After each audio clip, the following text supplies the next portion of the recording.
नमस्कार साथियों, आप सबको धनतेरस की बहुत बहुत शुभकामनाएं। Happy Dhanteras to all of you. Thank you.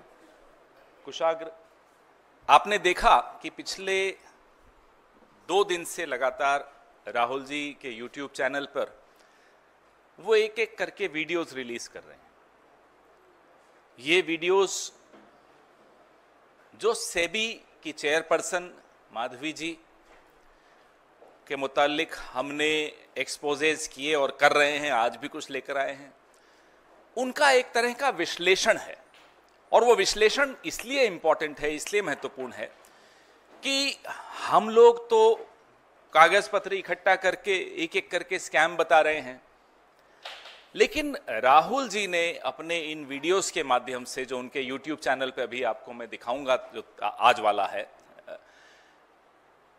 वो किस दिशा में जा रहा है वो तय किया।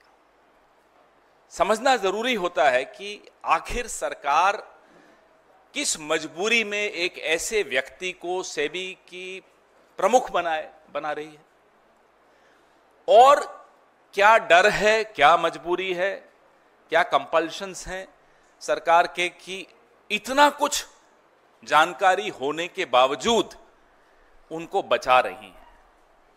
क्या वो सरकार को डराती हैं, ब्लैकमेल करती हैं कि मैं अकेली नहीं डूबूंगी? ये भी हो सकता है, ये सुनने में भी आ रहा है।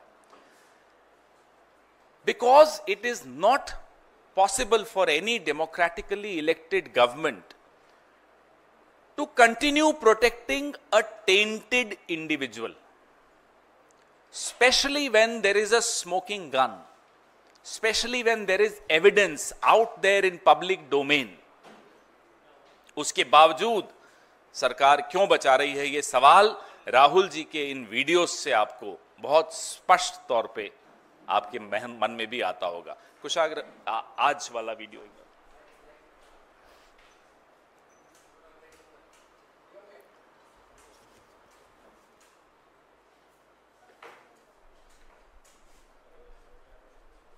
So I'm wondering if there is someone from the national security establishment sitting in this little box.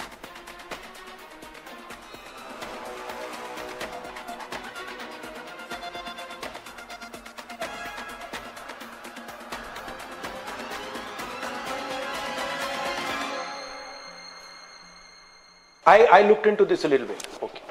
Laptop dikhao. Just get a chair, no. So here's his website, right? And we have our capabilities, unmanned systems, right, counter drone systems, small arms and accessories. So let's look at small arms. Okay. We go to small arms. Now, this thing, right, which they've called Abhay, is basically it's a Tavor. It's an Israeli rifle. How do you know that? I'll show it to you. Look. Right? That's a Tavor. Oh. Right? That's the weapon there. Okay? Right. And that's his weapon. This is a 9mm version. Here he's got a 5.56 version, and he's called it Abhay. So it's basically taken the website of the Israeli company, called it Adani Defense, put new labels on it, Prahar, Drishti and all, and then now he's become the #1 sales guy to the defense. He's only forces. manufacturing names. That's it. He just makes the nameplate. Right, so that's something that. Now I want to understand what is the connection between this lady and this. So is he assembling? No, he's literally taken the Israeli weapon, maybe assembling it, and Adani gets the commission directly, and the BJP gets the commission. Right. So it's a bypass of that entire structure. Right. If you look at this thing called the Prahar, and so I go here and I say Israeli light machine gun. We have something called the Negev. Right, and guess what? Here it is. See, here's the Negev. Right? And what's interesting is, it looks exactly the same. मैंने सोचा नहीं था कि ऐसा भी हो सकता है। ये अंडरमाइन करता है 2 चीजें, देश की सुरक्षा को और नौजवान के भविष्य को। राहुल जी लगातार अग्निवीरों से आप देखते हैं मिल भी रहे हैं, और सरकार को बार बार कॉर्नर इस मुद्दे पर कर रहे हैं कि भाई आप क्या कर रहे हो देश की सुरक्षा के साथ और नौजवानों के भविष्य के साथ, आप क्यों खेल रहे हो? जो पैसा हमारे जवानों की ट्रेनिंग में जाता था, हमारे जवानों के पेंशन में जाता था, हमारे जवानों के परिवारों को कैंटीन दिलवाने में जाता था और हमारे जवानों के कॉम्पनसेशन के लिए जाता था, और वो जो पैसा है उसको समझने के लिए, वो जा कहां रहा है उसको समझने के लिए आपको एक और लेबल समझना पड़ेगा, अदानी डिफेंस। अग्निवीर का पैसा उधर जा रहा है, इस साइड से अग्निवीर के जवानों का पैसा निकलता है आपकी जेब में से और सीधा अदानी जी के जेब में जाता है। ये है सिस्टम। ट्रेडिशनली डेमोक्रेसी में क्या होता है, विपक्ष और मीडिया का एक अनस्पोकन अंडरस्टैंडिंग होती है। मीडिया मुद्दे लाकर देता है विपक्ष को, या विपक्ष मुद्दे लाकर देता है मीडिया को, और लोकतंत्र को वो लोग रोबस्ट रखते हैं, जिंदा रखते हैं, हेल्दी रखते हैं। आपके पास फ्री प्रेस नहीं है तो कैमरा घूमेगा नहीं, कैमरा एक पे फोकस हो जाएगा। सिस्टम में कैमरा के पीछे कंपनीज हैं, अब कंपनीज पर आप दबाव डाल सकते हो, ईडी का प्रेशर डाल सकते हो, कंपनीज को आप कॉन्ट्रैक्ट दे सकते हो। बैजिल कैमरा का मालिक है ना, बैजिल इधर आओ, अब देखो मैं कराता हूं, इधर आओ इधर आओ। जैसे बैजिल आया, ये मालिक है उसका, हाँ अब देखो, अब ये देखो, लगवाओ कैमरा वहां भाई, कैमरा लगाओ ना वहां, कैमरा लगवाओ भाई, कैमरा लगवाओ, नहीं तो हाथ टूटेगा। ये आ गया, हो गया काम। अब ये अगर ज्यादा बोलेगा तो हाथ टूट जाएगा, वो कहेगा भैया। तो ये चल रहा है। तो पावर को इन्होंने कैसे सेपरेट किया, इन्होंने अपने लोगों को सारे इंस्टीट्यूशन में डाल दिया, ईडी में डाल दिया, सीबीआई में डाल दिया, इनकम टैक्स में डाल दिया, एजुकेशन सेबी में डाल दिया, माधवी बुच। तो इन्होंने क्या किया, सारे के सारे इंस्टीट्यूशन कैप्चर कर दिए, जहां ये कैमरा डालना चाहते हैं डाल देते हैं। SEBI chief Madhvi Puri Buch has skipped the Parliamentary Accounts Committee deposition scheduled for October 24th. ये हैरानी की बात है, आप और मैं एक छोटी सी गलती कर देते हैं तो हमारे को इनकम टैक्स के नोटिस आ जाते हैं, हमको चालान आ जाते हैं, हमको कई चीजें सामना करना पड़ता है। लेकिन वो रंगे हाथों पकड़ी गई, उसके बाद भी अपनी पोस्ट पर हैं, उनको कोई बचा रहा है तो पक्का है कि कोई बड़ा ही आदमी बचा रहा होगा। अब वो बड़ा आदमी कौन है वो सबके सामने, सबको मालूम है।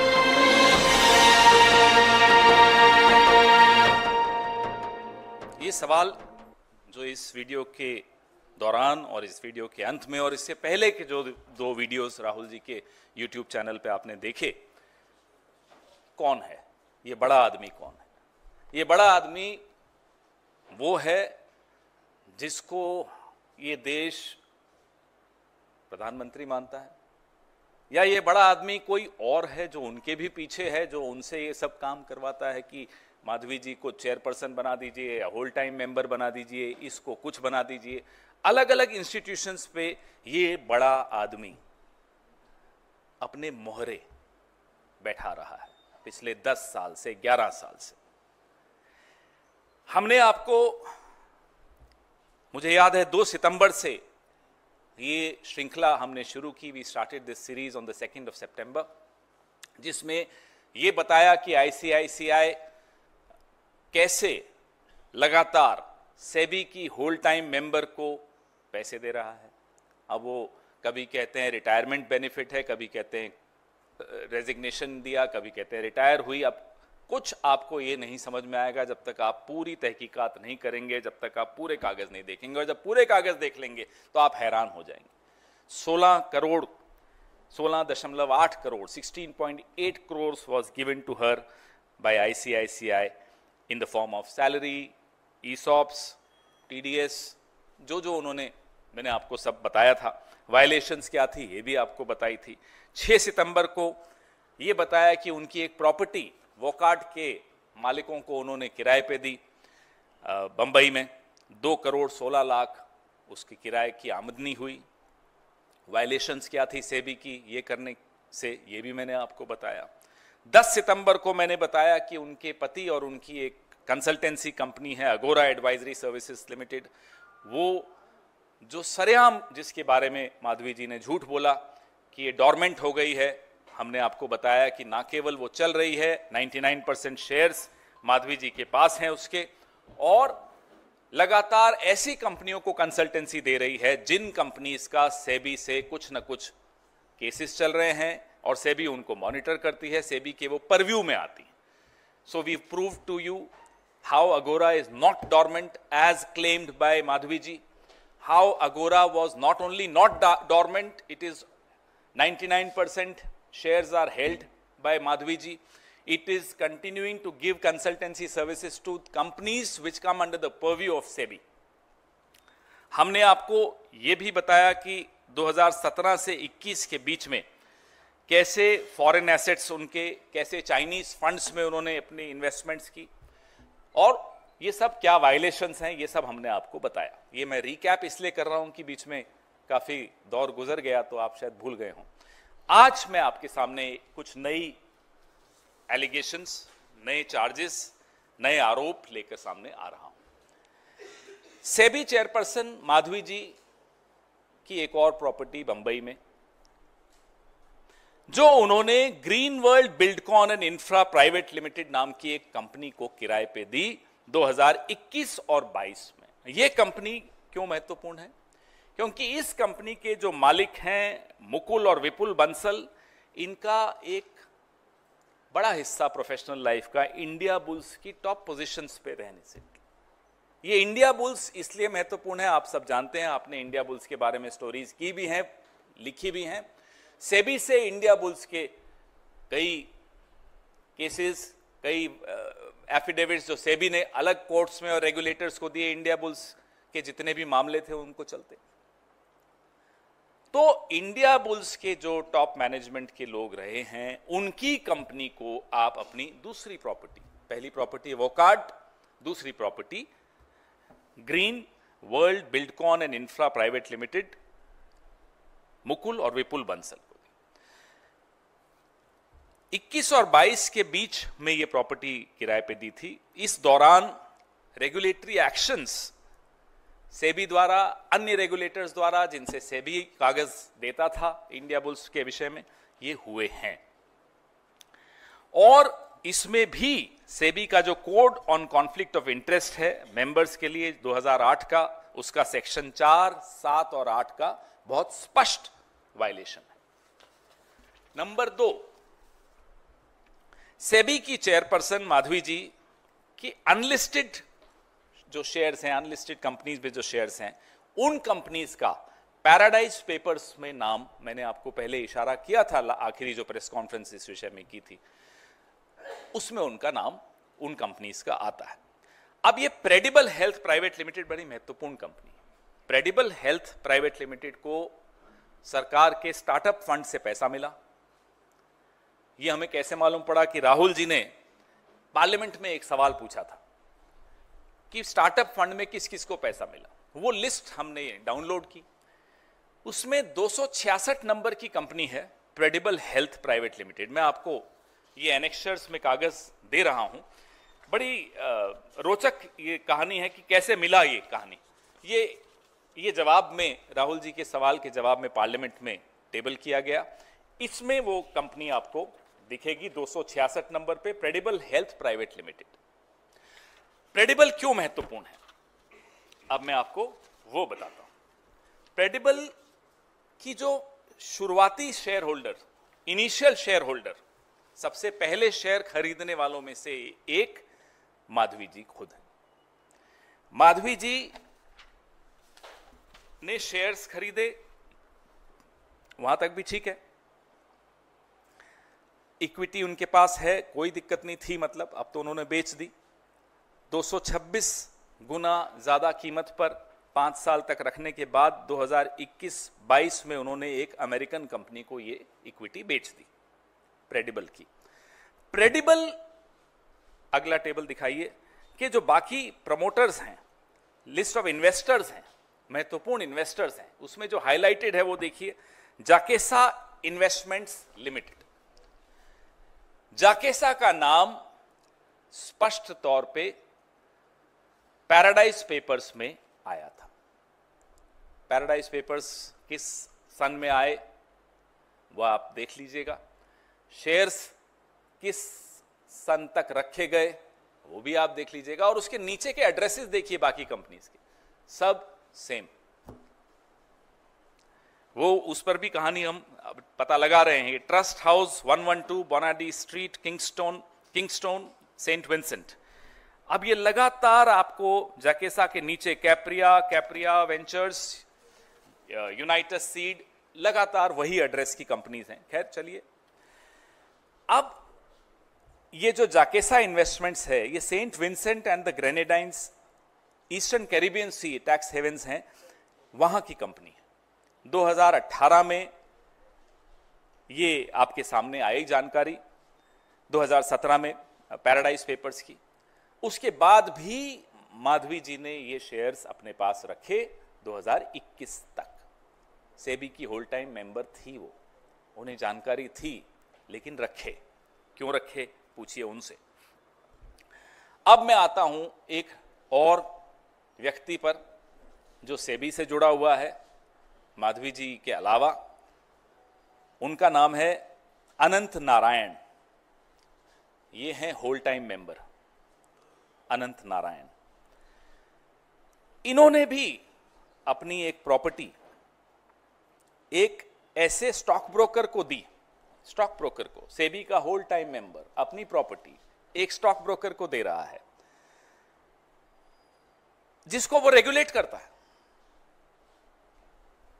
अनंत नारायण गोपाल कृष्णन 10 अक्टूबर 2022 को होल टाइम मेंबर बने और इन्होंने जो अपनी मुंबई की प्रॉपर्टी है थंगम विनोद राजकुमार को दी।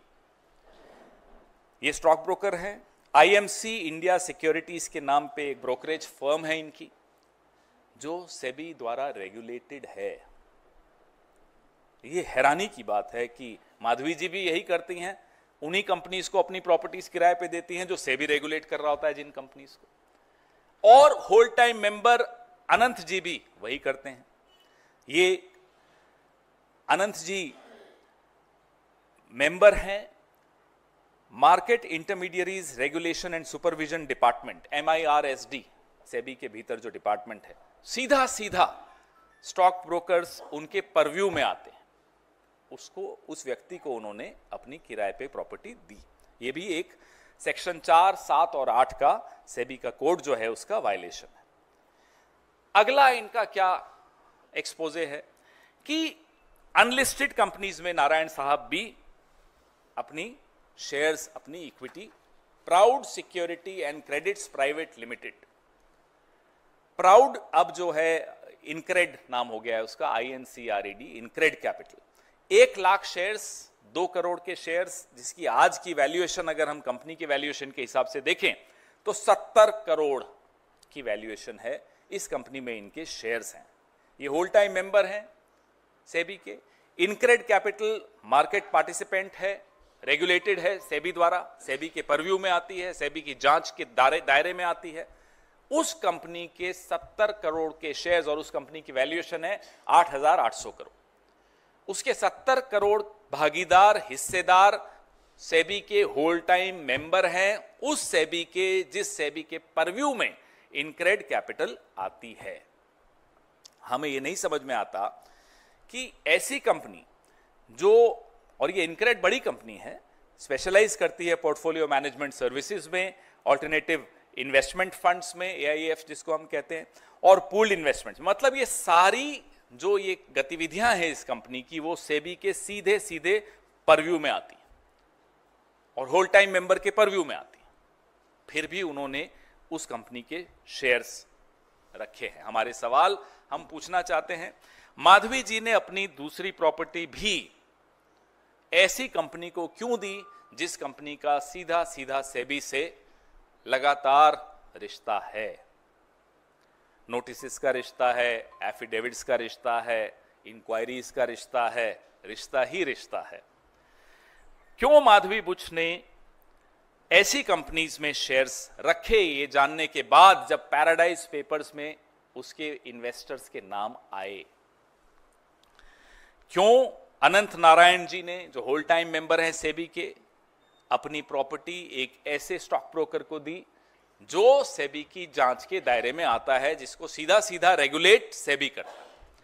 क्यों अनंत नारायण जी ने ऐसी कंपनी में शेयर्स रखे, होल टाइम मेंबर बनने के बाद भी रखे, जो सेबी के दायरे में आती है, रेगुलेट होती है। ये सवाल हमारे हैं, फिर आएंगे, ऐसा नहीं है कि खत्म हो गया। और मैं आपको आपके सवालों से पहले ये दिखाना चाहता हूं, ये पैराडाइज पेपर्स आईसीआईजे की जो लीक्स हुई थी, ये जाकेसा का नाम है। इसमें स्पष्ट तौर पे अगर आप वापस उस कागज पे, उस पेपर पे ले जाएं तो सबको दिखाई देगा। ये वाला महत्वपूर्ण है ये। So we have shown to you more violations, but we still don't have an answer. $1 million question, since we are talking about money. अरबों रुपए का सवाल, माधवी जी को क्यों बचाया जा रहा है? उससे पहले करोड़ों का सवाल, माधवी जी को वहां बैठाया क्यों था? ये सब कहीं इशारा कर रहा है। इशारा राहुल जी ने स्पष्ट आज किया है, हम आगे और उस पर खुलासे करेंगे, क्योंकि आपने देखा सुप्रीम कोर्ट ने एक कमेटी बनाने को कहा, उसमें भी सेबी ने लगभग गौतम अडानी जी को कहीं संदेह से बाहर कर दिया, लगभग क्लीन चिट दी। आप समझ रहे हैं कि ये कहां जा रहा है, आपको दिख रहा है कि ये कौन इन्हें बचा रहा है, किसका डर है प्रधानमंत्री पर 56 इंच पर कि वो सेबी की चेयरपर्सन पर एक्शन नहीं ले पा रहे। किसी को बचाना है, दोस्ती हो तो ऐसी हो, नहीं तो हो ही नहीं। हम सब बचपन के दोस्तों को याद करते हैं कि वो दोस्त था, लेकिन हमें एक चीज से बड़ी जलन होती है मोदी जी की, और बहुत जलन होती है। ऐसा दोस्ती, ऐसा याराना भगवान सबको दे। आपके सवाल।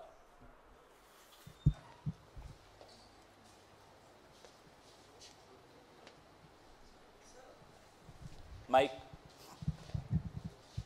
सर, जो आप लोग ने अभी एपिसोड्स रिलीज किए हैं आप और राहुल गांधी जी ने, तो उसमें डिफेंस प्रोक्योरमेंट्स और डिफेंस डील की ओर इशारा हो रहा है।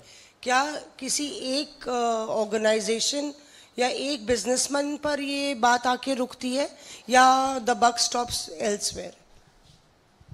We are talking about where does the buck stop? Buck and butch. But when we were trying to uncover more and more on SEBI and the reasons why she is being protected, we got to know about certain more other things. We are investigating those things. We'll come back to you on more on this. But yes, it does point out, because every sector that you see, important sectors of the economy, are going under one person's control, Gautam Adani's control, Prime Minister's very dear friend's control, including the defense sector, whether it's cement, whether it's power, whether it's coal, whether it's ports, whether it's airports, and now defense. So as you saw in the video released by Rahul ji on his YouTube channel, how the website of an Israeli defense company is replicated ditto on Adani Defense. Nothing changes but the names. So government definitely is trying to push one man in the defense sector. We had in the past, Rahul ji had raised the issue of Rafale, how HAL under the UPA had got the contract which included technology transfer, which included manufacturing here in India by HAL, by a PSU. How it was snatched away from HAL and given to another friend of the Prime Minister, Mr. Anil Ambani. Likewise, now you see a repeat story of Rafale, but at a larger scale. Whether these are rifles, whether these are drones, you can go on the website and you will see. And it will be a shocking exposure to you, to all of us, how everything is identical. It matches. Just the names change. Vaibhav, Ajay, Hindustan के नाम है, product exactly वही है। तो PSU नहीं है अब गौतम अडानी। इस पे हम और काम भी कर रहे हैं। बड़ा अच्छा सवाल था आपका।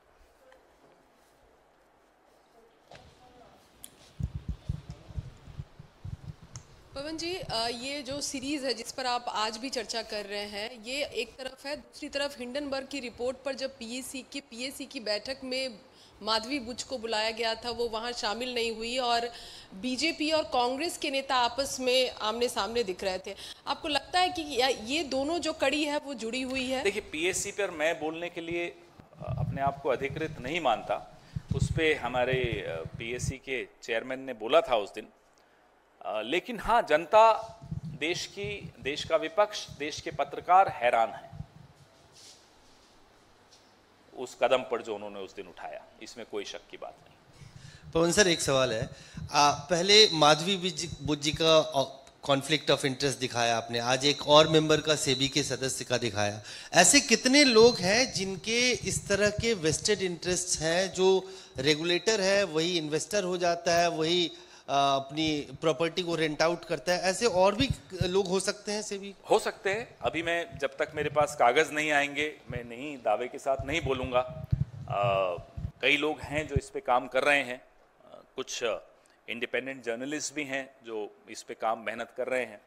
उम्मीद करते हैं कुछ निकलेगा। पवन सर, कौन सर? This side. हाँ। सर, आपने कहा कि माधवी बुच को लेके तो आप खुलासा कर रहे हैं, एक और प्लेयर को किया, तो क्या लगता है आपको यही लोग हैं, और क्या सिर्फ डिफेंस सेक्टर ही है जहां तक ये बात रुकती है? क्योंकि आपने एक नहीं, तमाम कंपनियां जो लिस्टेड हैं वहां पर कहीं ना कहीं इन्वॉल्वमेंट का आरोप आप लोग लगा रहे हैं। पीएसी की बात पे आप नहीं कहना चाह रहे, लेकिन इसका सॉल्यूशन क्या है? कब तक ये चीज़ बाहर निकल के आ पाएगी आप लोगों के सामने और पब्लिक के सामने? ये सब चीज़ कैसे आएगी? क्योंकि ये आफ्टर ऑल आप बता रहे हैं, ये पब्लिक का ही पैसा है जो यहाँ से वहाँ, इधर से उधर किया जा रहा है अलग अलग शेयर्स के माध्यम से। तो क्या सिर्फ ये बॉल यहीं पर रुक रही है, और क्या सिर्फ इसमें डिफेंस सेक्टर ही है, या और भी सेक्टर्स की बात सामने आ रही है? और भी सेक्टर अवश्य हैं और होंगे। डिफेंस सेक्टर बहुत महत्वपूर्ण है। कारण जानना जरूरी। देखिए, सूरज की रोशनी सारे इन्फेक्शंस खत्म कर देती है। Sunlight is the best disinfectant. जानकारी होना जरूरी है, सब कुछ सामने आना जरूरी है, लोगों के सामने, पत्रकारों के सामने, मीडिया के सामने, हमारे विपक्ष के सामने, देश के सामने आना जरूरी है। ये जो सवाल हम पूछ रहे हैं, ये एक तरह से सनलाइट लाने की एक कोशिश है। फिर हमें मालूम पड़ेगा कि ये कितना, जिसकी जड़ें कितनी गहरी हैं, किन किन सेक्टर्स पे ये प्रभाव डालता है, किन किन सेक्टर्स पे प्रधानमंत्री के दोस्त की रुचि है, क्या उस दोस्त को बचाने के लिए, उस दोस्त के हितों की रक्षा करने के लिए रेगुलेटरी बॉडी, इतनी महत्वपूर्ण रेगुलेटरी बॉडी, सेबी जैसी रेगुलेटरी बॉडी पे ऐसे व्यक्तियों को बैठाया गया जो कॉम्प्रोमाइज्ड है। क्योंकि कॉम्प्रोमाइज है, इसलिए वो आपकी हर बात मानेंगे। आप उन्हें हटाएंगे, न वो आपको गिरने देंगे। दोनों एक दूसरे को बचाते हुए दिख रहे हैं। जैसा कि आपने वीडियो में, कल वाले वीडियो में देखा राहुल जी के यूट्यूब पर, कि कमाल की बात यह है, लोग बात करने लग गए, लोग सवाल खड़े करने लग गए कि ऐसी क्या मजबूरी है प्रधानमंत्री की कि एक सेबी की चेयरपर्सन से इस्तीफा नहीं ले पा रहे? क्या वो डरा रही हैं? डरा रही हैं तो किस बात से डरा रही होंगी? कोई तो कारण होगा डराने का। क्या वो कारण गौतम अडानी है? ये सवाल बड़े जरूरी हैं और इनका जवाब ढूंढना उससे भी ज्यादा जरूरी है। जो आपने सवाल पूछा, उसका जवाब तभी मिल सकेगा जब इन तमाम सवालों के जवाब आएंगे। तब मालूम पड़ेगा किन किन सेक्टर्स में किसकी क्या इंटरेस्ट, किसके क्या हित हैं, जिनको बचाया जा रहा है। Sir, I'll just come back to you.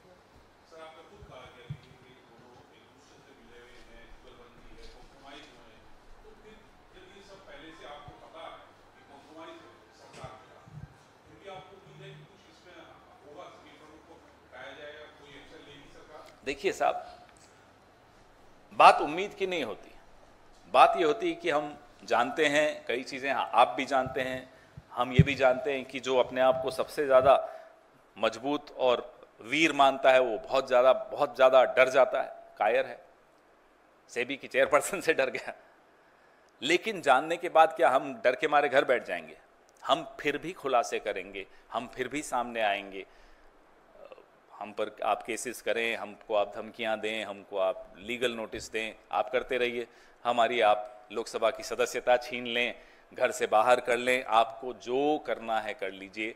विपक्ष की भूमिका में राहुल गांधी, विपक्ष की भूमिका में मल्लिकार्जुन खड़गे साहब, विपक्ष की भूमिका में पूरी कांग्रेस पार्टी, पूरा इंडिया गठबंधन लगातार खुलासे करेगा, डरेगा नहीं। Sir, I missed out a supplementary to my question, and you answered it in bits and pieces. There was mention of blackmail.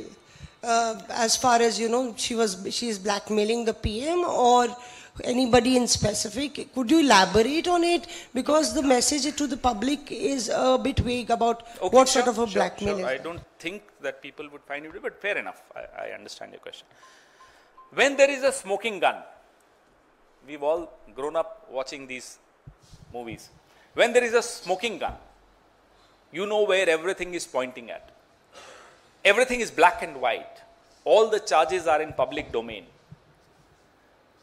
There are certain charges where you don't even have a doubt, even an iota of doubt. How could it be possible is the question that comes to your mind the moment you see these charges.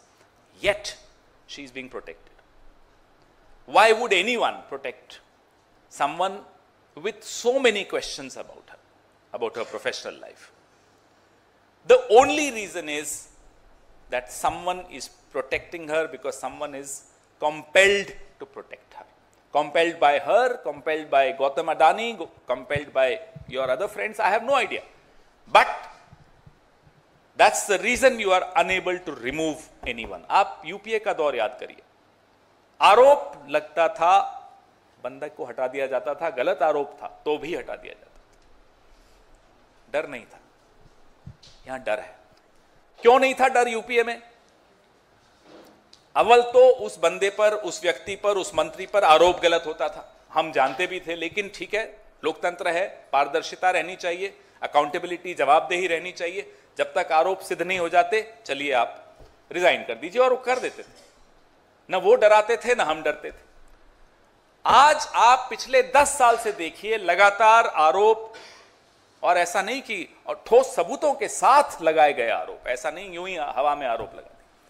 उसके बावजूद प्रधानमंत्री इतना डरते हैं आरोपित लोगों से कि वो उनको हटाने की हिम्मत नहीं दिखा पाते। He does not show the courage to remove a single tainted person around him. I can give you a long list. So obviously this shows that under the UPA we had no fear seeking resignations of people who were proved to be innocent later. But under NDA, under Mr. Narendra Modi, there is a, हम लोग पहले कहते थे कि मोदी जी डराते हैं, माफ करिएगा, अब मैं बदलना चाहता हूं इस सेंटेंस को, मोदी जी डरते हैं। और उनका डर इसमें दिखता है कि सेबी की चेयरपर्सन से भी डरते हैं, बृजभूषण शरण सिंह से भी डरते हैं। किस किस से डरते हैं लिस्ट में आपको भेजूंगा।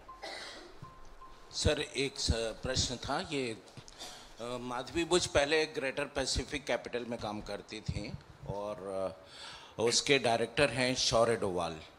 तो क्या आपको इस पूरे राजनीतिक आपराधिक जो नेटवर्क है इसमें कहीं अजित डोवाल की भूमिका नजर आती है? देखिए, हम लोग आपने देखा होगा इस मंच पर बैठकर ऐसी कोई बात नहीं करते जब तक कुछ ठोस सबूत नहीं। बातें चल रही हैं, कागज मिल रहे हैं, चर्चाएं हो रही हैं, इशारे हो रहे हैं, लेकिन इशारों पे आरोप नहीं लगाए जाते। वक्त आएगा, साबित कर पाएंगे तो उस दिन जरूर बात करेंगे। अब मैं जा रहा हूं, धनतेरस है, कोई सवाल और नहीं लूंगा। धन्यवाद। नमस्कार, मैं हूं मानक गुप्ता। अगर आपको हमारा ये वीडियो पसंद आया हो तो इसे लाइक और शेयर जरूर करें, और हां, हमें सब्सक्राइब और फॉलो करना ना भूलें ताकि आप देश और दुनिया की कोई खबर मिस ना करें। तो जुड़े रहिए हमारे साथ और देखते रहिए न्यूज़ 24।